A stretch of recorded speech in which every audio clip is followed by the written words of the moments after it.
Good afternoon. As you are coming on one by one, thank you for joining us on this beautiful program, How to Regularize Your Status. It's all about Big By Way Gbelu. We don't want to talk or anything that will be emotional on other things other than speaking about the law itself. So I want to answer questions. So if you're one of those that have questions to ask me, this is your chance now to ask me question. If not, if it's sensitive, you need to book appointment and come and see me in the office. Good afternoon. My name is Tokunbo Alagbaye Mejo Kinjasha. I love you guys for coming on one by one. You are fantastic. I have to tell you, I love you so much. I love you dearly from the bottom of my heart. I really love you dearly, dearly, because not everything is about money. Money is not about everything. They see what is crucial that makes the world go round quickly is love. And that's what I enjoy with you guys as you are coming on. You know, I love you so much, so dearly. You too. You always look good, white and black, in professional suit, you know, cut-eared. You know, I love you guys. I love you guys. I love you. And it's TGIF. You know, TGIF. Thank God it's Friday. TGIF. You know, so I want us to enjoy each other. I want us to help each other. It's an opportunity, it's an arena, it's a forum whereby we want to dialogue, you know, talk about issues. But today we want to deal with the real law itself. What are the problems we are facing in the diaspora in terms of how to regularize your status? Can a woman with a child who has a British passport submit an application even though she has run out of papers, but her child has British passport? Of course you can submit. Things like that. These are the things that we want to. I love you too, baby girl. I love you too.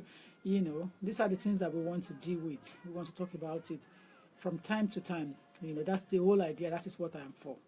I am here to educate people, not to make you run away from my forum. I want to relax you. I want you to enjoy the program very well. I want you to know that it's all about education. I am on 0208 309 8808. That is the office number. And I'm also on a mobile number. You can call in now so that I can be answering your question on 07908 628 Let's see if we can start answering questions straight away, because it looks as if people are now writing out something there for me to look at. You know, so let's see if we can be writing up things there, getting things there. You know, we've got to see what we're doing there first and see whether we can, you know. Thank you, beautiful you that you just react to that. Once you react, I can easily see myself on another device straight away. So the issue here is that who are the people that can regularize their status in the UK, and what are the steps to take? I know I'm not too sure whether a lot of people are aware of the fact that the fees have changed, which I have spoken about on the very first day it came out, which was on the 6th of April. So that is very crucial. So if you're not aware, I think I would like to remind you again that you need to put that into perspective. The fees have changed. So if you want to renew now, you need to be aware of the new fee now. And I think the difference is about £183. So it's very important, you know. Also, the issue about people that want to put in an application and their family member has European passport and British passport. These are the things we want to. Will she be able to legalize herself? Who is this? The question is just halfway. The question is halfway. I am not able to see your question. Let's go and read it back again. Afternoon, always looking smart. Thank you, love you, ma. Love you too. Happy Friday, ma. You are the best. Thank you, my dear. I love you too. I love you too. Good morning, madam. I have a question for you, ma. We are in England this afternoon.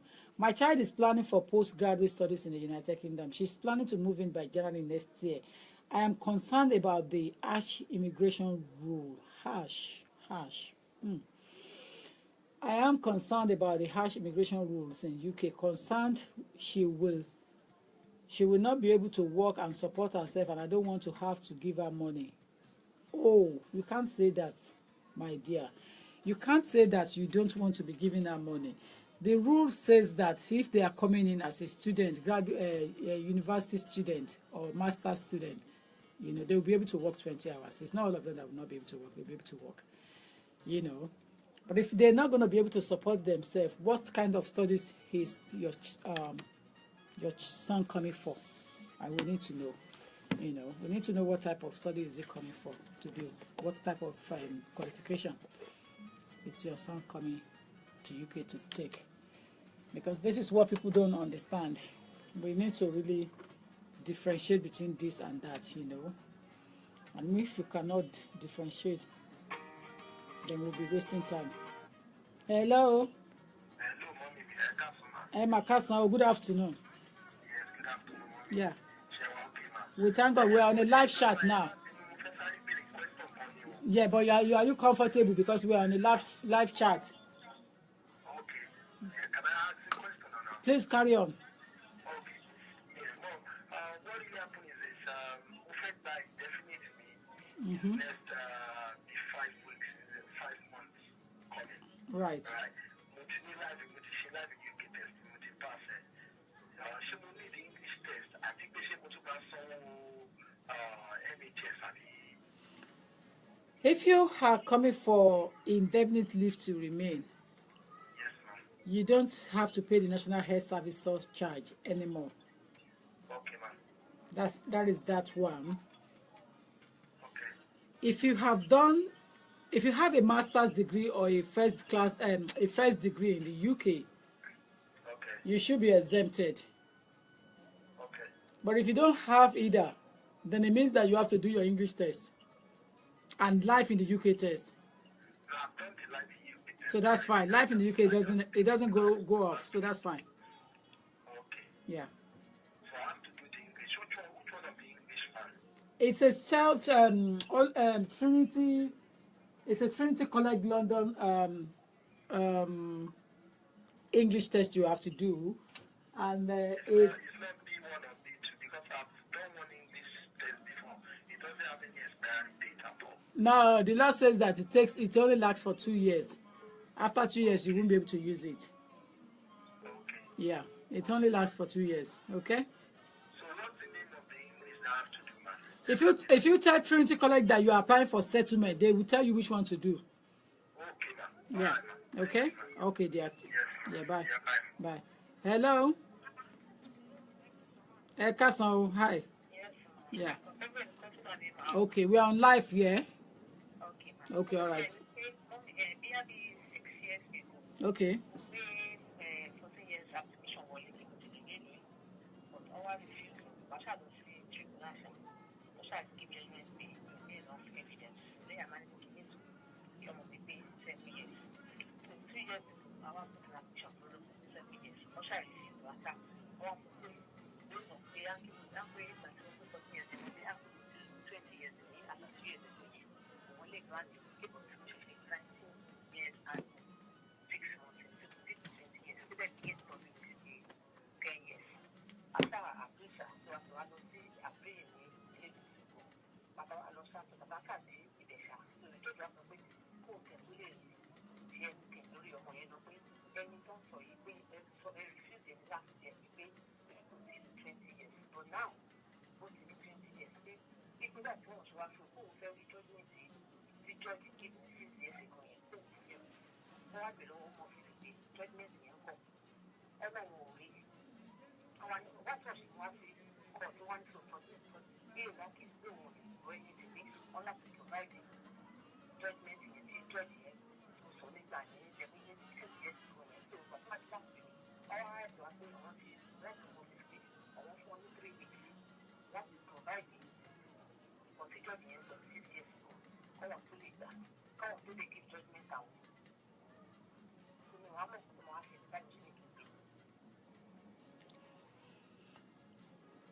So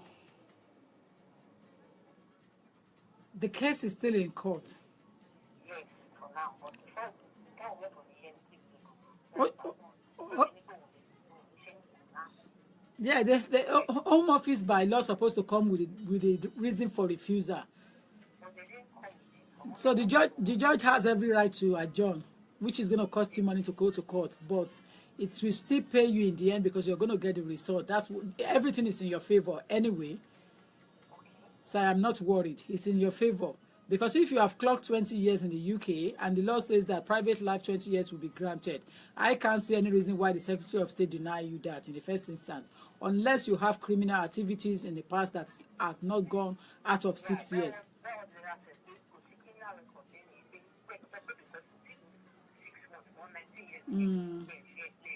No, if you don't have criminal record, then you are fine. So I wouldn't worry about that. You'll be okay. Yeah. But my child is still 9 years. Your child has not clocked 10 years, so your child is another criteria entirely. But your application went in because of your child, isn't it? Yeah, but now they have to look at your private life, which means that you have spent 20 years, so you are entitled in your own right now. Yeah, so it's in your favor anyway. So I'm very confident that you'll be granted. Your appeal will be allowed. Definitely. You're most welcome. Yeah. Hello. Yeah, hello dear. I can't mo kàn fẹ́ mama gbé call you because it's unknown. It's fine. No. Go ahead. Thank you. God bless you. Yeah.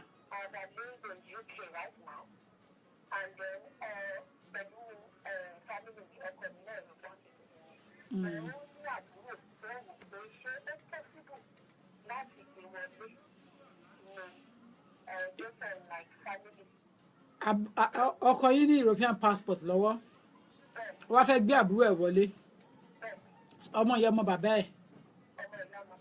ẹ̀ ó lè gbé wọlé, but to have that application successfully done, it means that they have to show some criteria of relationship. There are some things that they have to prove. For example, typical one, Okoyin láti show, he needs to show that he has been taking responsibility in taking care of his brother or sister back in Nigeria before he travels to Europe. And if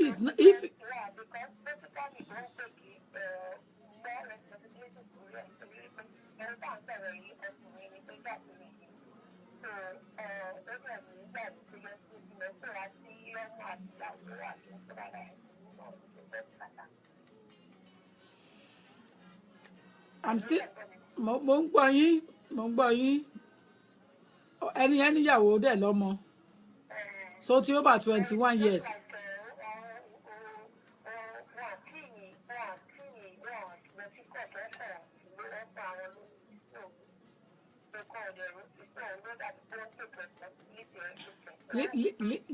Leave that side. Leave that side alone. What the side I want you to concentrate on is the side of the fact that wípé kí náà porúkọ ẹ̀ yẹn àbúrò wọn yẹn ṣé ọkọ yín take responsibility lórí ẹ̀ yóò ti yé yín.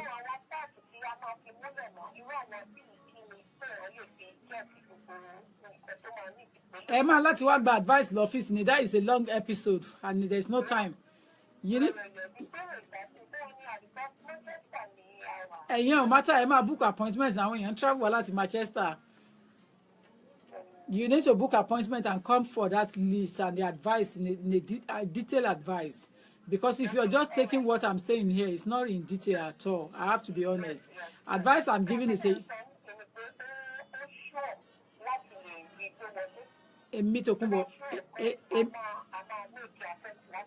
Tòkunbọ̀ sọ fún yín pé sure. Èmi Tòkunbọ̀ sọ fún yín pé there is law for you to follow and submit an application. There is an avenue for your husband to submit an application for his brother to join him in the UK. But as a legal practitioner in the United Kingdom, I'm not going to say yes, it's 100% certain, it's sure. I am not Secretary of State. And I'm not the caseworker who is going to make decision. If all the paperwork are there and the requirements are met at the time of application, he will be granted.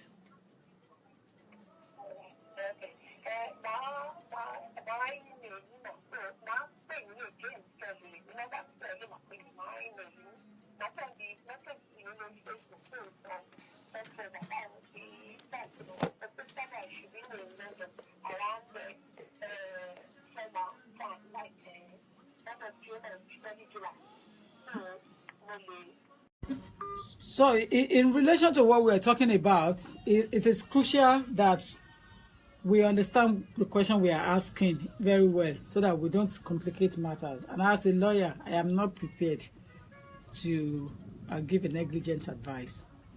Either on a public glare or in my office, I am not prepared to step on the authority toes. The law is saying if you want to bring a family into the UK under your European passport as your dependent, the moment it's not your child or she's not your child, it becomes an extended one. And it's over 21 already, it's become more complex. So you have to be following some situations, some requirements before an application could be made successfully. So that is the situation about the European family dependent. A non-European person that wants to rely on his or her brother that holds European passport, you have to follow requirements, procedure. So you need to take advice. So the woman needs to take advice. It's not a quick one you can ask online and thinking that within 5 minutes you get your answer. No, my dear. I have been doing dependent family application for many years, and I've always known that it's a very complex area. It's not easy. It's not straightforward. For you to make a successful application, you have to follow procedure as it comes. So that's just that one. I want to answer a question online here. This person is saying, just a quick question. I'm a Jamaican here in the UK on what you call an ancestry visa. I have a partner and a 2-year-old daughter back home. They normally come here on a visiting visa and stay for,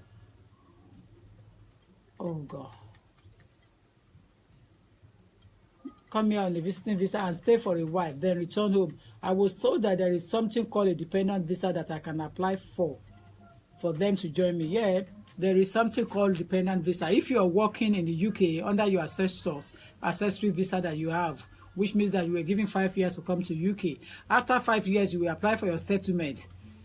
So if you want to apply for dependent to come and join you in the UK, that ancestry visa is for you alone. So it does not extend to anyone. So if you want to get your family member in, my advice to you now is to get your settlement before they can apply under that emblem.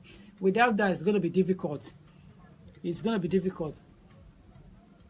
Someone with European permanent stay wants to relocate to UK. Ma, what are the requirements to get into the UK, please? Now, if you have European passport and you are in Europe, you can come to UK freely now and start work. The Home Office is saying that they are overwhelmed with workloads. So please don't put in an application for registration certificate if you are a European national and you have European passport. Just start work and carry on living your life like everybody, normal life. Start work, apply for your N9, open bank account, have proof of address and carry on with your life. Please don't put in an application to the Home Office now. Home Office is overwhelmed with workload. That's just the situation now. Hello. Hello, my Eka, so I'm on live, yeah? Yes, okay, all right, go on.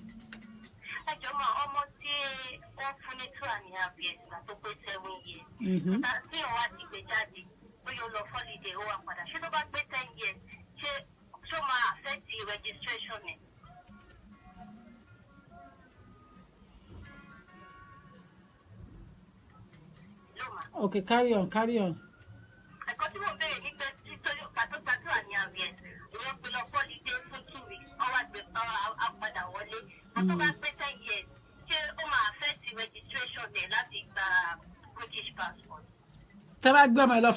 long enough to be jáde?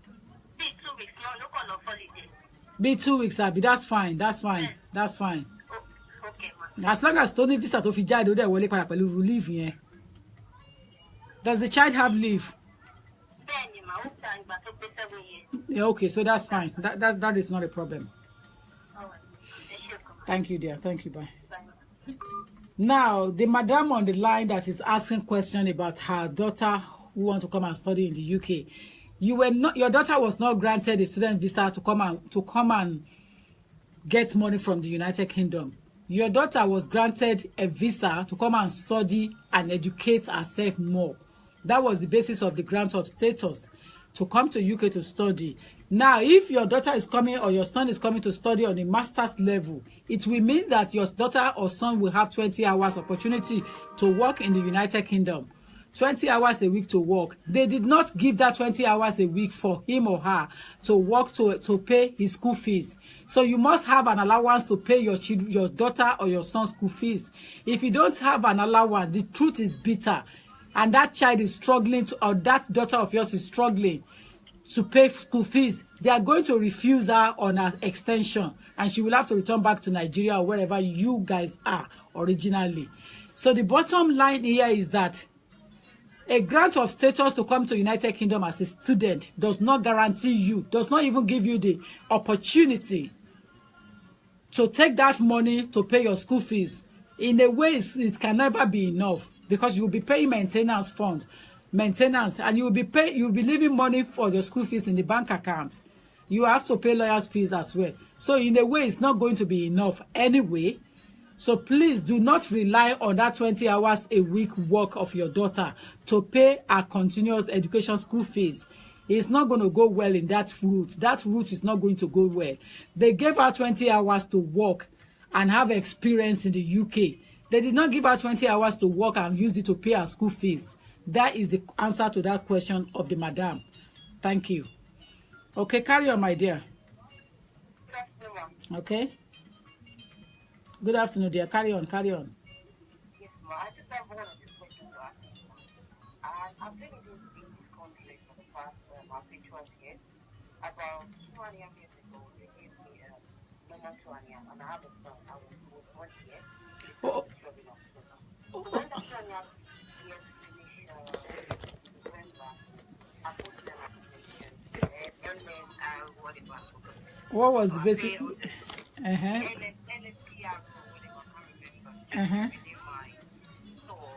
week after, they sent me a letter to answer my biometry. So I went to the post office to do it. So later they sent another letter in February. And there's a letter and there's a page missing that I need to sign. I've sent it to them in February, but till now I haven't made complaints. I'm so worried I don't know what to do. You've sent everything that they requested back to them, yeah? I am not worried. The morning I need to pay £500 for the stock charge or whatever. I'll pay that one. That's fine. I paid all the necessary money, the 800 and something to renew and all that. I've never had it. I don't know if I should write them or not. Well, if it has gone past 6 months, it's just February, yeah. So you are not in 6 months, so that's fine. Don't do otherwise until after 6 months. Yeah. So I'm still working, everything is okay. That is fine. That's fine. So just carry on with your normal life because the delay is quite heavy, and they're not even looking forward for any letters to be distracting their attention. You know, from doing what. For my son, he'll be 10 years, so I need to get his British passport.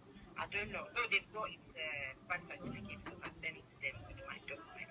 I don't know if I should apply for that one as well because that one's going to cost me about 900 as well. So your child, you mean? Did you say your child has clocked 10 years? Oh, he's 12. He's going to be 12 in October. Then I haven't got the money, so I just get the money now just to do it. But his birth certificate is not moving and all that, so I don't know what to do. And the document you are going to be relying on to make that registration is still with the Home Office. Yes, so exactly. So it's too late to withdraw now. So just leave it and wait for them. So I should wait for 6 months. Yes. Is there any problem? Why is it delayed and all that? It's a general situation. The backlogs, I think, probably build up out of oversight for the department. I think it was out of oversight. Now you shouldn't worry yourself. I will assure you on that. Please. That's fine. That's fine. But it's nothing to be worried about. Okay. Thank you. Okay. All right. There. Bye. Yeah. Back to my madam's question again there. My madam said, where is her question again? Even the money is not for upkeep. The money is not to use it to pay maintenance. The money is just for fun, for extra money in the account. So the money does not even build or put there for the purpose of paying the school maintenance or maintenance fee or anything. It's just to maintain yourself, for that child to maintain herself. That's what that working money is for. Home Office does not give student visa for anybody to come and use it to pay school fees anymore. That was done in the time of our parents in the 60s, in the 50s, in the 70s. But not anymore. Things have gone the other way around. So it has become more difficult now. Hello? Hello? Because people have abused that system so much, hugely. So as a result of that, there was no need for them to encourage anyone. You can see now, a student cannot go up to 10 years before the indefinite leave to remain anymore. Before your 10 years, you will have been cut short, one way or another. So it's quite a difficult journey now. Good afternoon. I have a friend non-EU on a student visa, then married to an EU national. He was granted 5 years leave on a wife treaty right. The marriage is being dissolved now after 4 years. After 4 years, where? Let's go and look at it. Hello? Yeah, hello there. Hi. Go on, my dear. For renewal, more than 6 months now, she only can be one school now. I've just discussed with someone now. If it's over 6 months, then ask your lawyer to write a reminder letter, and ask what is going on. Okay, which is what I have done in my department here. Okay, thank you, ma'am. Okay, thank you. All right, bye. Yeah, bye.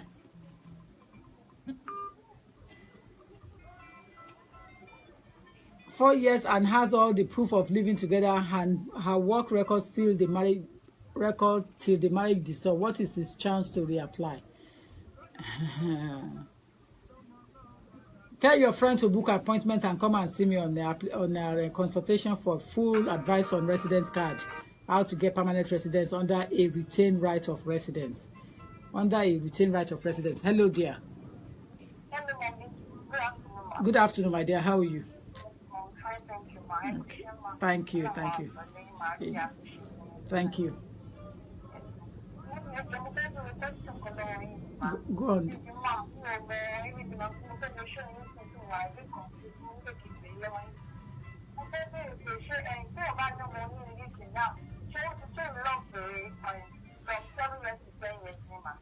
Mi gbọ́. Mo ń gbọ́.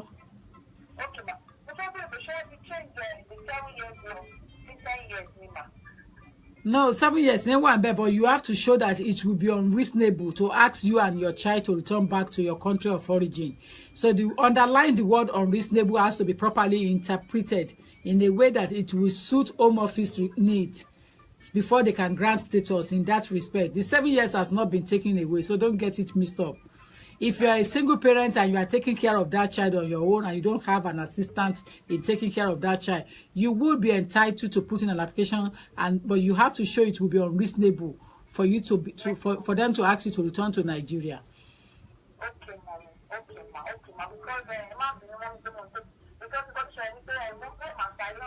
Mm-hmm. 5 years ago now, 6 months, then 5 years. Mm-hmm. So what is so many times. So, working permission. So, what's a family about lawyer? I want to go lawyer. Okay. So, by our wife, we want family, like our psychologist, like the report, the country expert, and everything, because I'm not a sister in the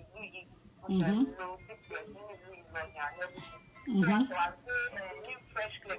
So one was very last year, which I go fresh claim only January, and then contract that either is older, the current family see or that one trafficking of contract that reporting report to me know why I prove. So I'm sure I get that. So there's possibility they can win. And that's some contract and first letter to me. So show you that one thing.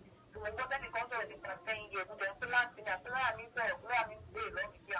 And then you really care like owing me long way to go to pay 7 years. So much one go and can you what then it comes to 10 years. One go on the day, I want to change the president when oh, change it. You see there. okay. Yeah. Okay. All right there. Yeah, bye. Hello. Hello. Cousin. Yeah, thank you. Thank you, cousin. Yeah. Thank you. Yes. Mo fẹ́ mo gbéṣẹ́ wọlé láti September 28. Láti. September 28, 2016. Okay. Mo ti ṣe ìyàwó láti rí àbí mo ṣe kọ́ ti pọ́dún máa níbi ìtòmọ̀lẹ́ ti ṣe ìdàrú lórí ẹ̀. So àwọn necessary document náà mo dẹ̀ send ọmọ yẹn náà ṣiṣẹ́ láti ṣe kí ní dàrú yẹn. So láti September 28 yẹn ni mo ti gbé wọlé mo ti gba biometric mo ti gba certificate of application. Láti gba ẹ̀mí ìdè tí gbọ́ ẹni tí náà tọ̀dọ̀ wọn. So. At last December, your 6 months is coming up and the 6 months is coming up in June. Oh, last is September, but you're supposed to write a reminder letter and ask them what is going on. So, do you have a lawyer? Can you tell your lawyer to do that letter job for you without paying him or her extra?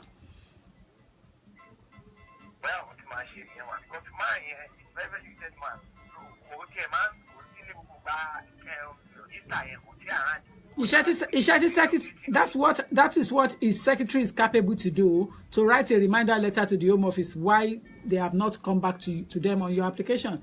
It's a job, secretary job, just a reminder letter is secretary's job.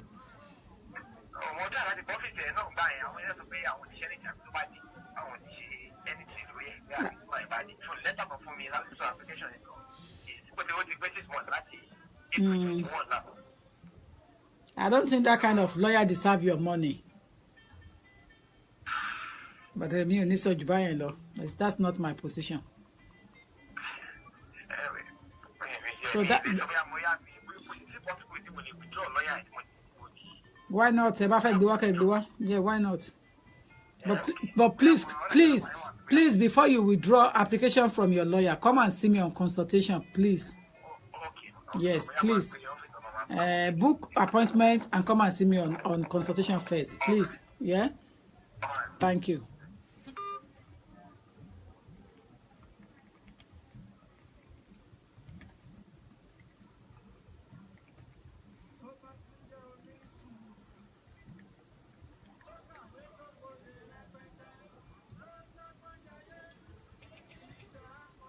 What is the average application time for spouse visa in the UK? What do you mean by spouse visa application average time? Did you submit an application as a result of your husband have British passport? There is no particular. The law says they're supposed to come back within 6 months. But at the moment, there is a heavy delay in terms of dealing with all the applications in different departments. So I would not necessarily want to put time on it now. But if you have gone more than 6 months, you can tell your caseworker, which is your legal representative, to write a letter to the Home Office and ask the reason why the delay is there. Ask why they have not come back to you on that application. Ask your lawyer to do that job for you. That's why you paid him or her. Thank you. The number to call on now is 07908 628 240. The number to call now is on 07908 628 240.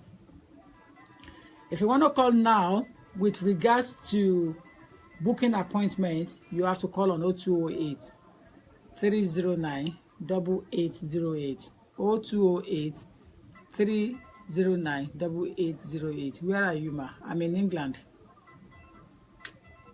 I'm in Woolwich. I'm in England. I'm in Woolwich. You know. Hello.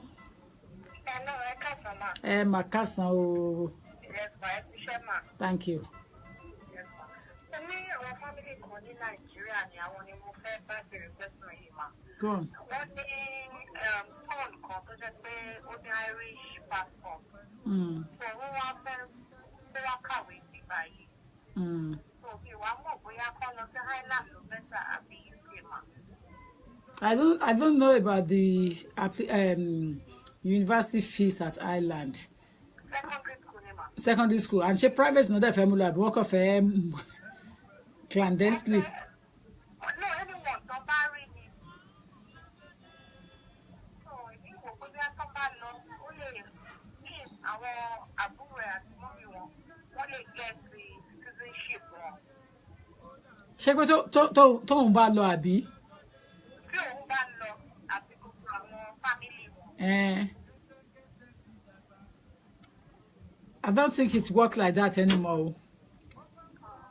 No, I'm sorry. I don't think that's. I don't know what you are thinking, but I don't. How about in the UK, ma? The same thing. I don't think it's like that anymore. I just explain now. That question is an old school question. You explain. You explain. Torí ìyá àwọn òdúró gbàwé tí wọn kọ́ tó padà sí Nàìjíríà tó ọmọ yẹn tán náà nìkan ló ní Irish passport. Oh, only Irish passport, àbí? Bẹ́ẹ̀ni. Right. Ọmọ ìkéré dẹ̀ ni. Ta ló máa wá dúró tì? Òun náà ni wọ́n kò kó bóyá kí mọ́mì ẹ̀ máa tẹ̀lé lọ. Yeah, wọ́n lè gba visa lé lórí pẹ̀lú ẹ̀, kan travel pẹ̀lú ẹ̀, kó fẹ́ return. Residence permit, ó fẹ́ lọ exercise treaty right in Ireland. Or come and exercise treaty rights in England, but one word of by insurance. So somebody needs to come and take advice for them. They shouldn't just put it in anyhow. Okay? All right, but for now, where do you recommend? Is it UK or Ireland? Tó bá padà sí Ireland ó padà sí ilé ni, but tó bá wá sí UK ó wá exercise treaty rights in the UK.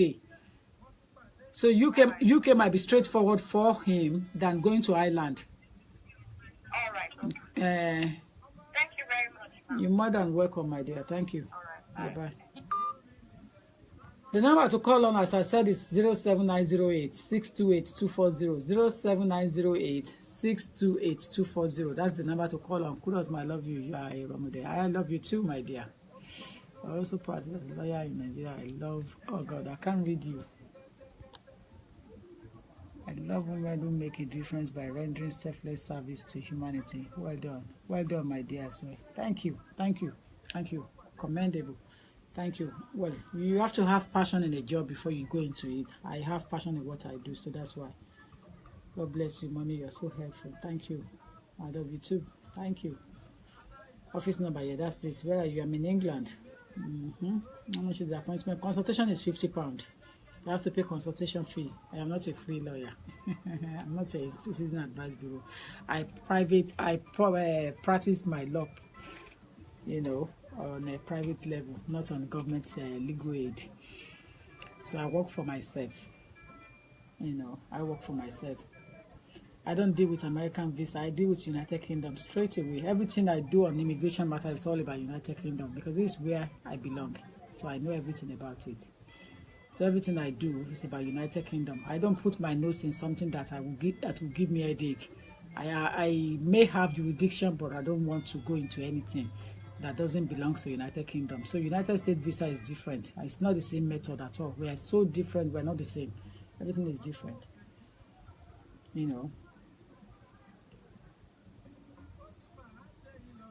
It looks like we student visa people are online today. We all need help.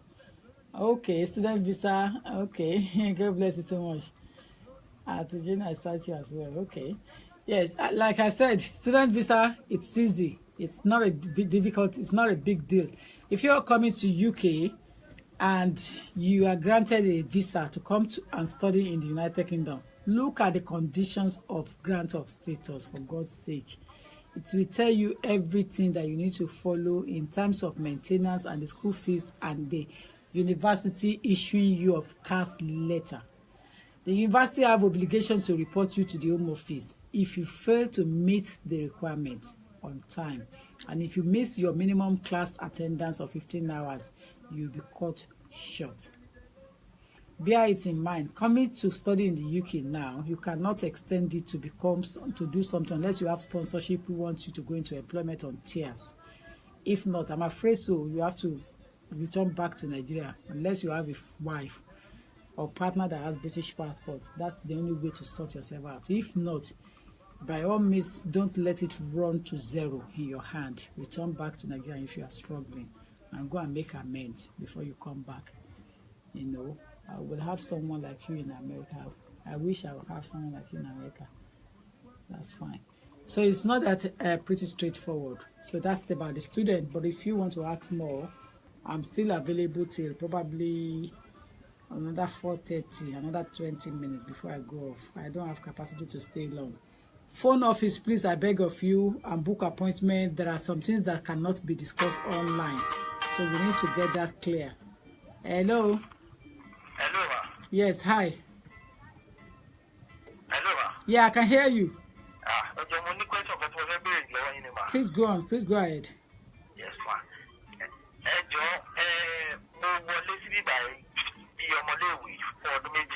So mo dẹ̀ fẹ́ yàwó lórí ẹ̀. Wọ́n dẹ̀ fún mi ní ọdún méjì àtààbọ̀.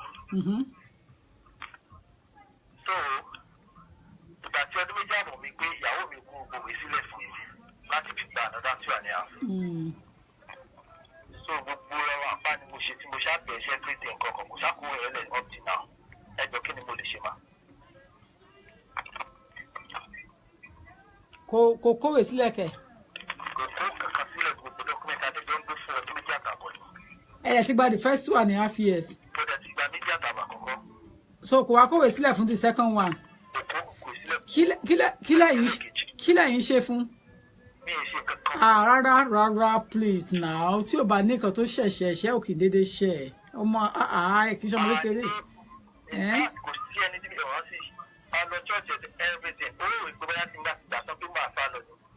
Bóyá yìí náà ti ń yọwọ́. Mi ì jọ̀wọ́ kankan.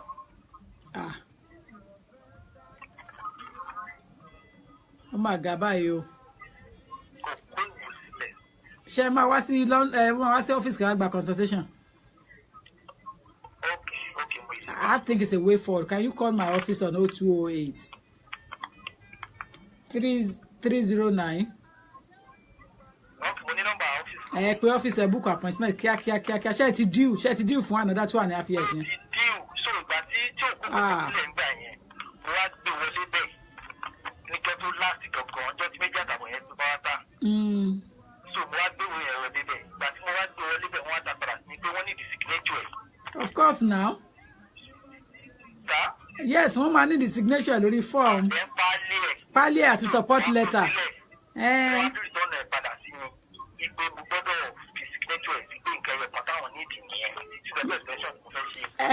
Ẹ book appointment kẹwàá office. Yeah, okay. Hello. Ẹ kúrò lẹ. Lágbára Ọlọ́run life lẹ́wà o.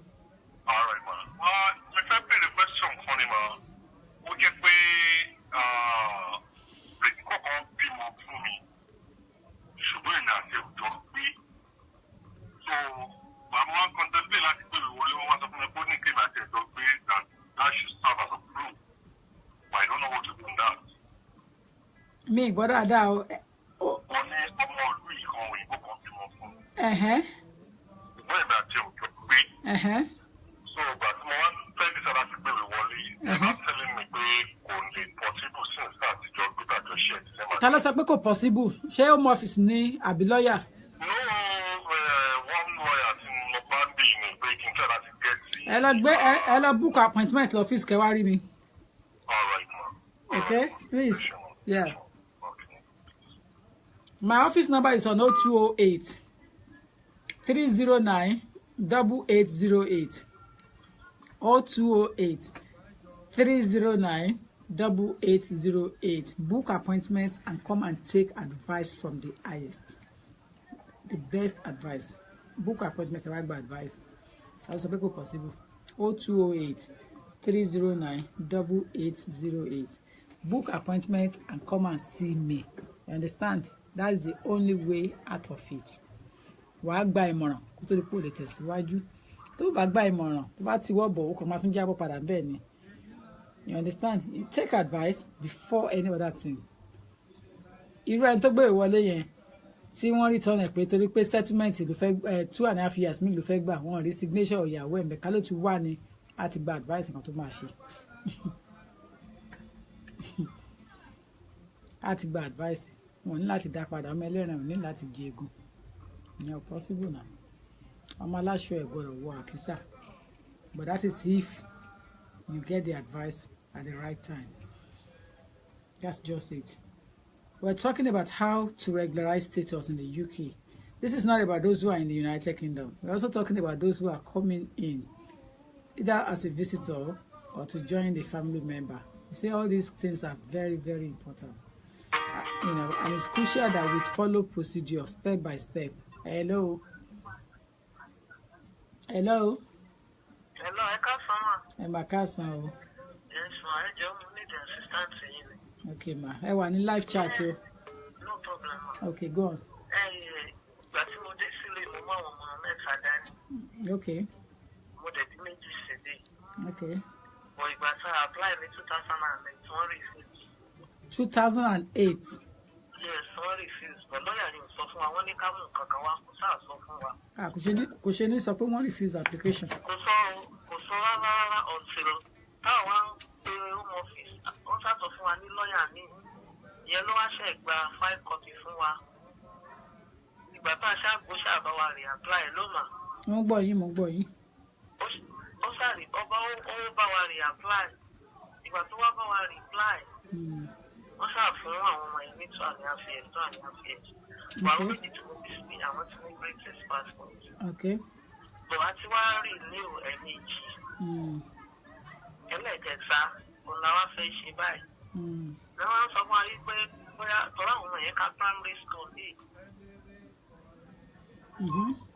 Wọ́n wá ní pé ńgbà tó ká primary school yìí pé bóyá tá a bá gbé wọlé bóyá wọ́n lè ká apply bóyá bíi 5 years àti bóyá lè fún wọn ní revenue state. Ṣẹ́yìn lẹ bí wọn? Èmi ni mo bí wọn mà. Ọmọ ọdún mélòó ni wọ́n? Ìkan 22, ìkan 20. Kí lẹ pé èjì wọn? Ìkan 24, 22, 20. Ta ló sọ fún pé ká ẹ gbé wọlé pé wọ́n á fún wọn?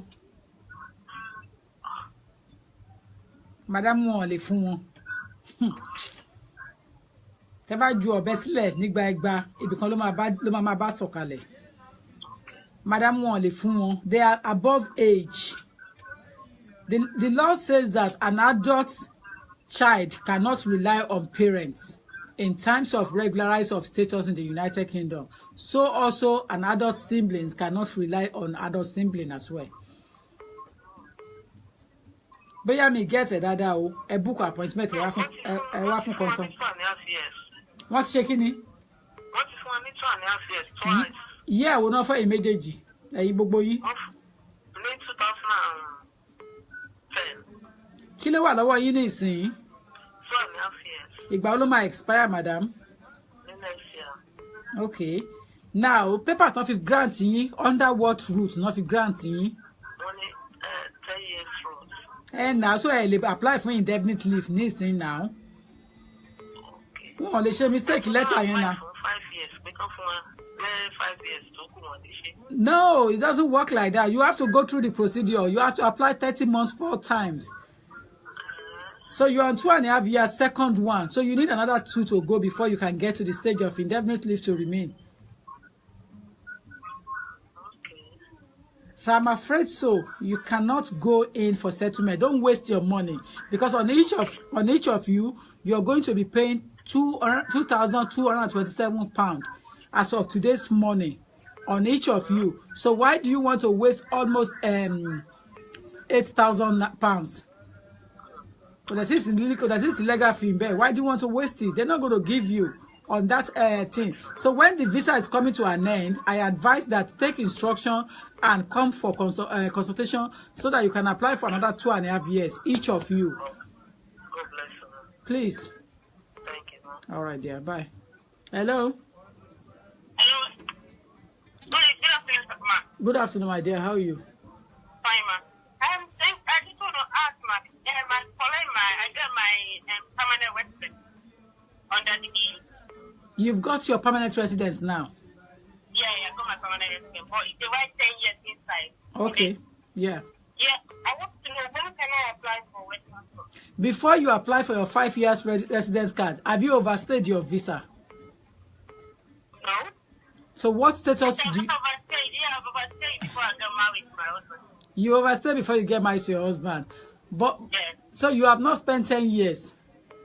I've not spent 10 years. I just finished my 5 years and they gave me my permanent residence. Exactly. So if you apply for for red passport now for naturalization, you're going to lose money Okay. because the law has changed. So if you have overstayed your visa before the grant of status of your first 5 years residence card, it means from that day that they granted you, or from the date you submitted, rather, you have to wait 10 years.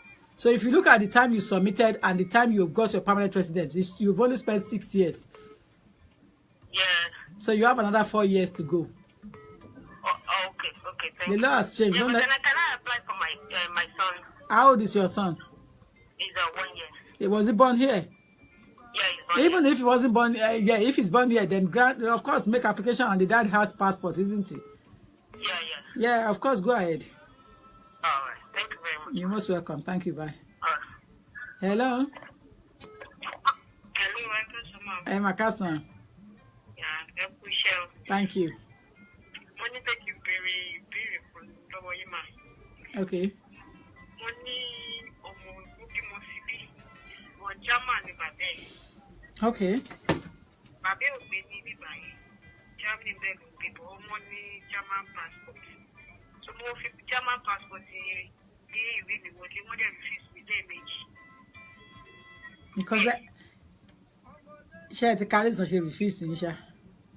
Bẹ́ẹ̀ ni wọ́n ní alákọ̀ọ́kọ́ wọ́n ní pé àwọn ní the more proof pé bàbá ẹ̀ láti ṣe 50 rights nílùú yìí. Ọ̀dọ́ ò bá gbé bíbá yìí wọ́n láti fáwọn ní proof pé Germany ló gbé. Exactly. Àti bó ṣe ń sẹ́ndì owó sí ọ̀pọ̀. Exactly. Ó yẹ kó gbogbo ẹ̀ tẹ́lẹ̀ kejì yẹn. Mm. Mo gẹ́sì mo ṣe proof of address ẹ̀ mo translate ẹ̀ sí English pẹ̀lú bẹ́ẹ̀ sẹ́ndì Western Union owó ìjọpọ̀ ẹ̀ tó gbogbo ẹ̀ ni mo kọ́ sí. Tí òun tó rí fíìsì náà ni wọ́n ń tún béèrè more proof. Can you see if you can book appointment for consultation and let me see the reason why you were refused? 1, 2, 3.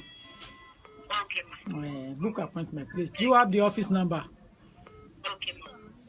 Share the office number, lọ́wọ́. Bẹ́ẹ̀ni. Okay, ẹ pè office ẹ jọ̀ọ́, ẹ book appointment. Okay. Thank you. Yeah, bye.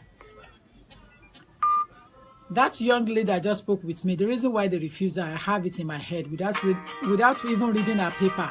I can tell the reason why they refuse her. It's a complicated area when it comes to making application under European child. But there are some things that you have to put in to make it easier. I think they didn't put those things in. But when she comes, she'll get the information back. Right. Hello? Hello? Káàsán o. Lágbára Ọlọ́run. Èmi mo ń sọ̀rọ̀. You can carry on. Lọ́yà ló ń sọ̀rọ̀.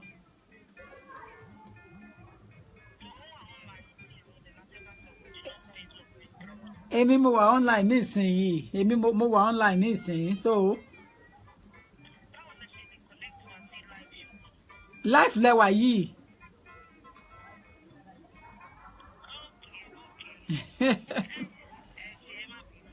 Ẹ jọ̀ọ́ mo fẹ́ béèrè nǹkan kan ni o. Okay.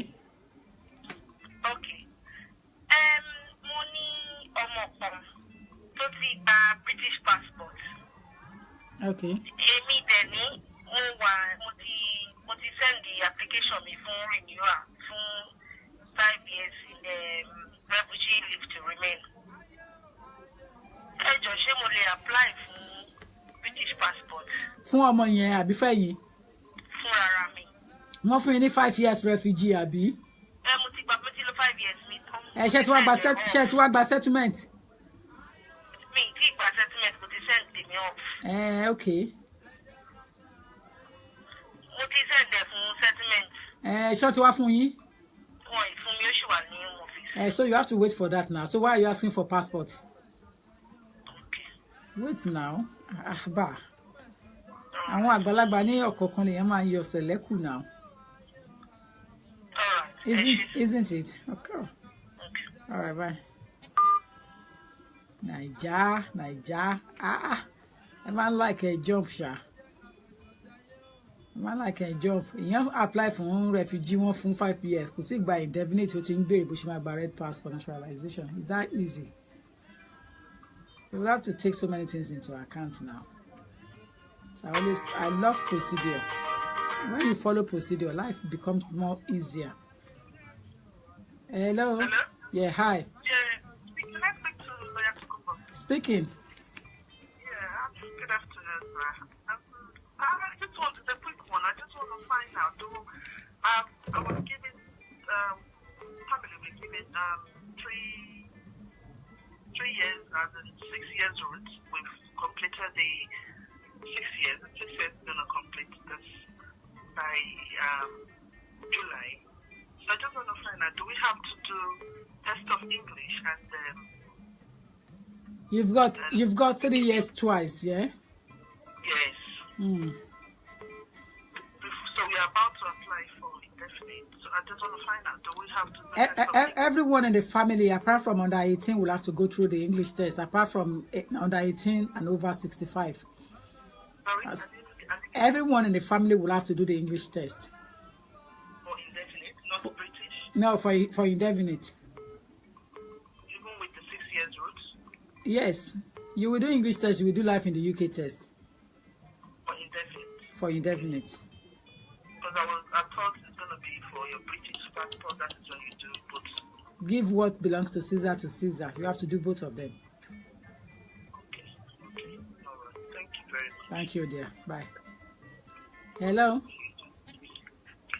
Hello? Hello? Good afternoon. Speaking. I can hear you perfectly. Oh, okay. I thought it was live. Okay. Life Lawao. Okay. I just want to find out about them. Someone that doesn't have anything, and it's just saying something in the country. I can't hear you. I said I just want to make inquiry that somebody that doesn't have any, the person who have any reason to be here, and I don't have a child, I'm not married. You have a child, yeah? No. Hello? Hello, yes? Yeah, I said no. Okay, so what's your question about then? Yeah, what application can we make? What type of application? What status do you have? Nothing. So when you say we, you and who? I have a couple of friends that are in the same position. Why don't we speak about you as an individual and forget about a couple of friends? Okay, let me speak about myself. There's nothing. What you have a child? No. And how long have you been in the UK for? 7. 7 years. Yes. Now you don't have any right to put in application now. Wow. If you are single, you're not married and you don't have child, and you've only spent 7 years in the UK, that is dangerous. Wow. Okay? There's nothing.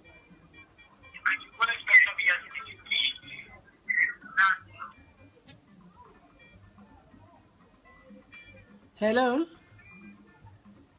Hello?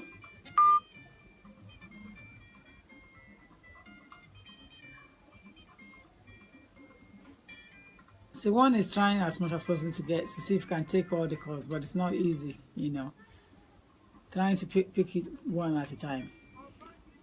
The law says that if you are an adult, let's look at it this way.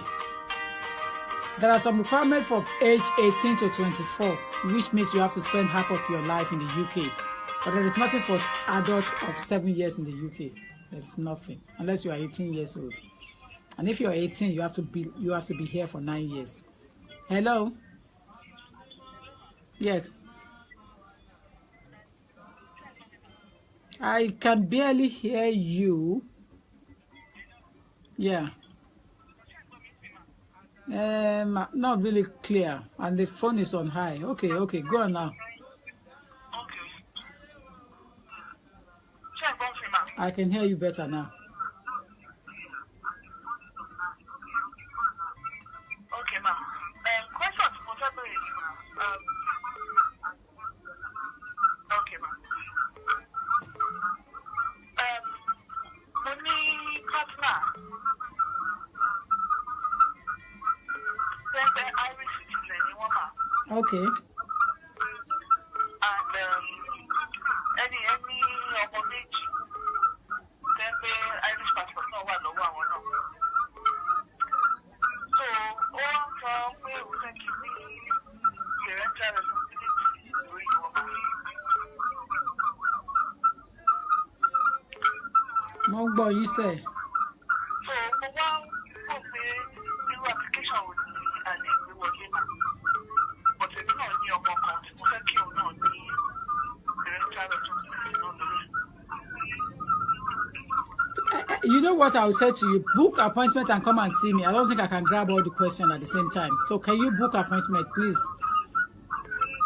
There is more to explain to you than what you are asking me. Please, book appointment. Yeah. Hello? Can you lower your radio now or your chat line? Can you lower it now? Hello? Can you lower it? Hi there. Hello? Yeah, hi.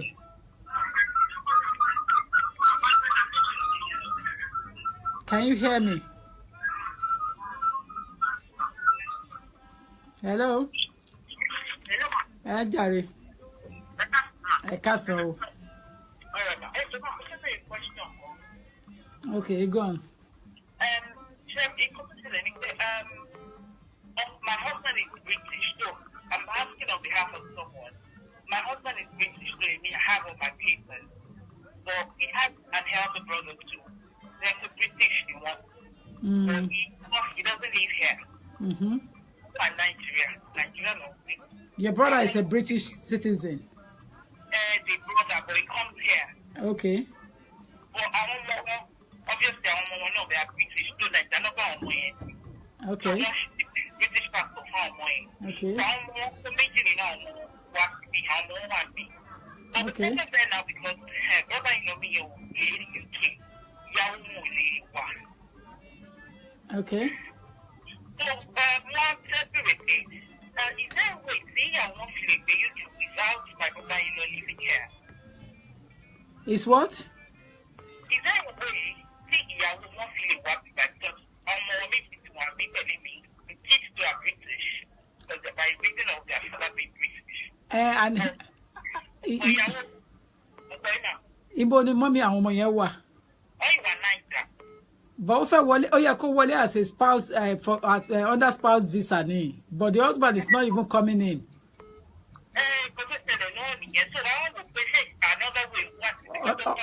Under our children.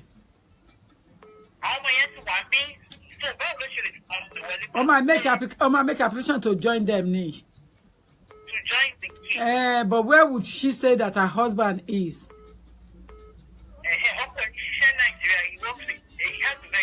So kí ló fẹ́ wá ṣe ní London torí Ọlọ́run? Kí ni ìyàwó fẹ́ wá ṣe gan? Kí ni ìyàwó fẹ́ wá ṣe? It doesn't matter. Kí ló fẹ́ fọkọ ẹ̀ láti fẹ́ jókòó sí London fún? If the husband is doing okay, they are not economically disturbed. So why would she come and stay in England? Kó gba visa kó wá máa wo àwọn ọmọ ẹ̀, wọ́n máa fún ní respect. She doesn't have to apply for any other thing. Kó gba visa lásán ni now. Please.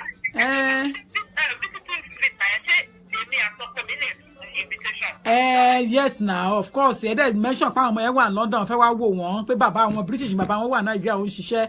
Wọ́n dẹ̀ kó evidence, passport bàbá wọn evidence gbogbo ẹ̀. You know, if you need my help for advice, come to office and come and take advice first. Tó bá fẹ́ apply for it, that's fine. Please come and take advice. That's a but still no kò yẹ kàn refuse on that pé ọkọ wọn níṣẹ́ tó dá lọ́wọ́ táwọn náà dẹ̀ wà okay Naija kò yẹ kàn refuse on that. If she said the truth, on the application, they would want it. They won't refuse her if she said the truth. So I'm going to be giving advice that you should come and take advice for her anyway. Yeah. Office line on 0208-309-8808. Yeah. Okay, all right, bye. Hello. Yeah. Me, Bo. I can't hear you.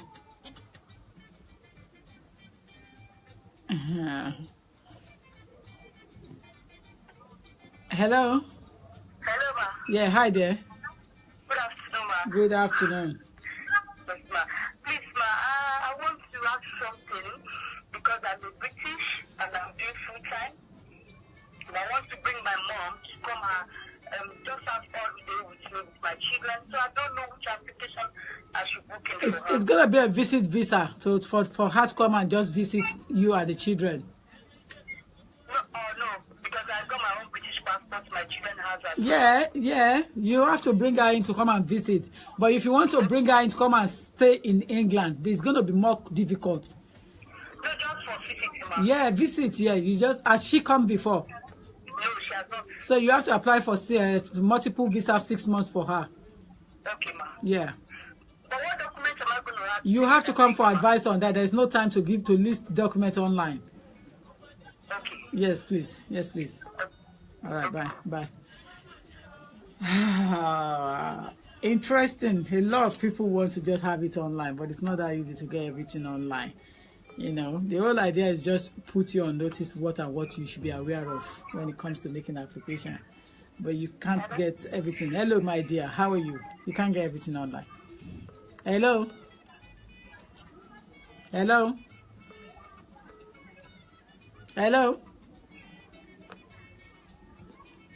Hi there, can you hear me? Hello, ma. Yeah, hi there. Yeah, good afternoon, ma. Good afternoon. Sorry, my sister, so also, need permanent residence. Ó fẹ́ ṣe kí ni? Hello.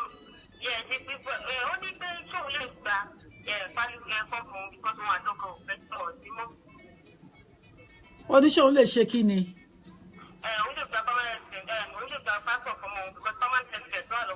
Ó lè gbà fọ́mọ ẹ̀, of course now, of course.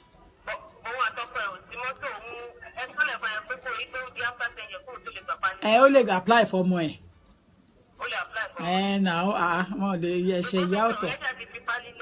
Ìyẹn ò mátà kò nídìí ọkọ ẹ̀ kó apply fún rẹ̀. Okay, my dear. Okay, all right. Okay, dear, bye.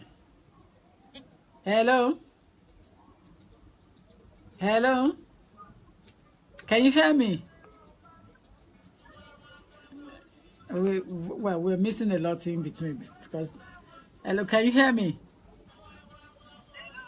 Yeah, I can hear you perfectly, but can you hear me? Hello, good afternoon. Good afternoon. Hello? Yeah, hi. I'm sorry, sir. I can hear you because I want to go off now.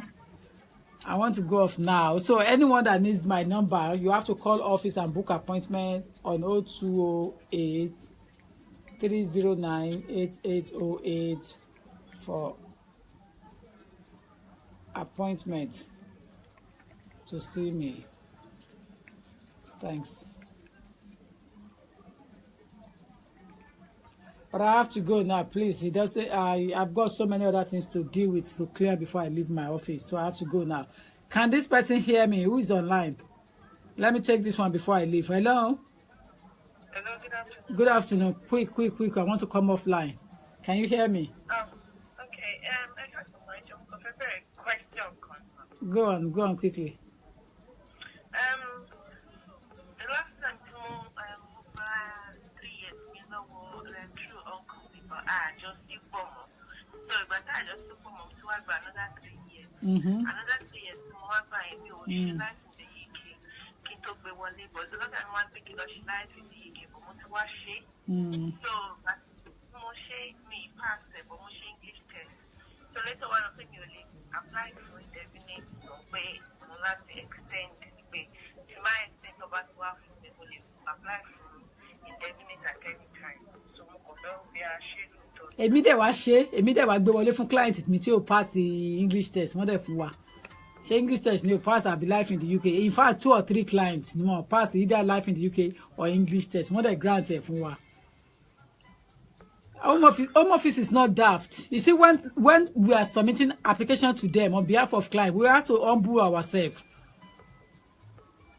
We have to be humble. We have to know how we address them. If we address them arrogantly, clients will get result on it. Clients will pay for the arrogancy. You see, home office are individually made. They are human beings. So they too need respect from lawyers, from representatives.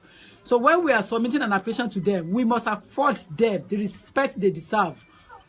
You know, respect is reciprocate. The respect they deserve when we are writing it is so important. If we are not humble and we are arrogant in our representation, clients ló máa jìyà ẹ̀. Because more end up practice owó NHS. Kò dẹ̀ yẹ kó rí bẹ́ẹ̀. Kò yẹ kó rí bẹ́ẹ̀. Home Office will have granted you and wait for you when you are coming for your naturalization because they know you cannot go away with it. So what did the person say to them? It depends on what the person said to them, what your legal rep said to them. They are human beings, they deserve respect. Respect is reciprocal. They are our colleague. You have to wait, my dear. If you haven't passed it and they've given you another 1 year or another 2.5 years, unfortunately, I'm sorry. You have to wait and then get your certificate and then go and reapply for settlement. But majorly, in cutting legal rep yẹn sọ òun ni ò mọ́gbọ́n wá tí wọ́n ṣe tí ò ṣe náà ṣe grant ẹ̀.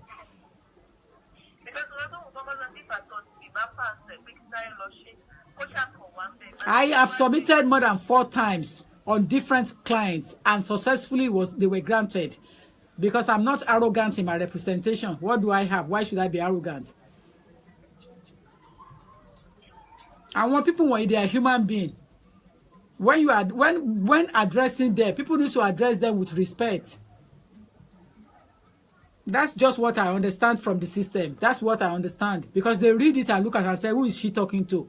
Who is he addressing it to like this? Refuse, Joe. Tell the client to go and get the English test next time. That's how it will be said. Okay, my dear. All right. Hello. Well, I'll take this now, but I want to come offline. I have the capacity to continue online. Ekasa, how are you? Hey, Mekta, God bless you. Carry on quickly.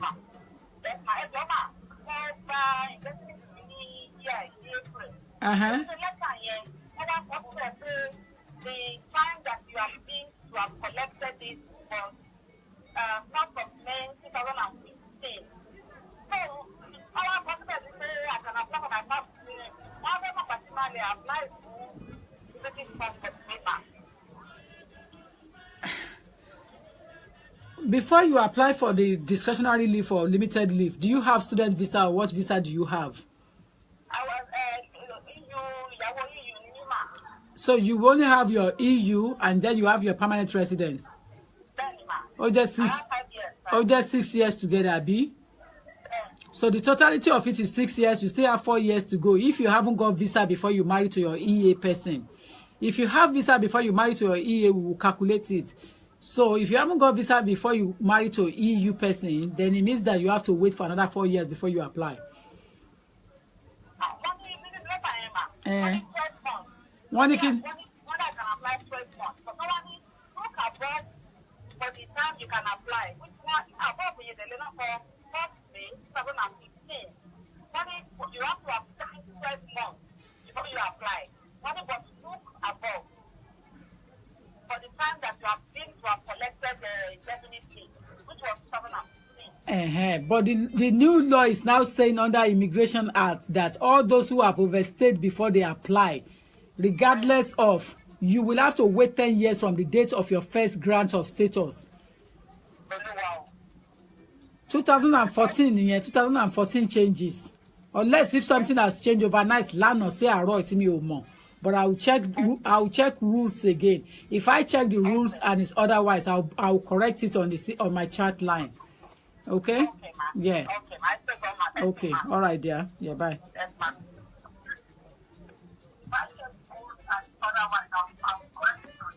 Thank you all for calling in. I really appreciate you. Unfortunately, I have to go now. I cannot hang around. I want to recognize you all. You are all fantastic. I am highly humble and I'm grateful to you for your support online while I'm there with all your your positive comments. This is what gives me the chance to continue to assist you, because when I'm giving advice and you are responding very well and people are asking questions and they are benefiting from it, it means that what I'm doing is okay. It's all right. That's why I continue. That's why I've been doing it in the past 10 years now.